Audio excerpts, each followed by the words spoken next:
Hi everyone, so we had a query about this monoblock here. The length of the coil is around 11 centimeters. The diameter we're looking at about 6.5 to 7 centimeters, so it's a fairly small. Hi everyone, so we had a query on this monoblock. So here's some quick info.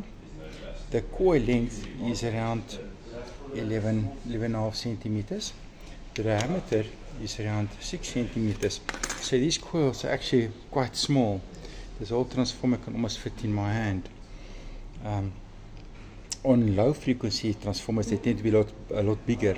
This unit runs at 40 kilohertz, so the transformer itself actually is quite small. If you look, the core is more than half the thickness of the actual windings. So we've got the transformer on top.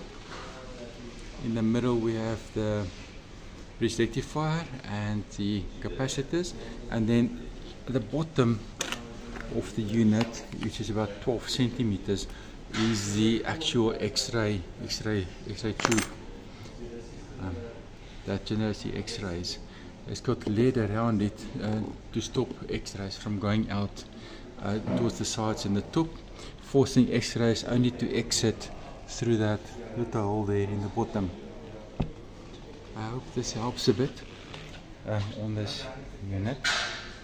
You can see the rear and other side is the same, with the feedback capacitors, diodes, and a coil on top there, and then a source at the bottom.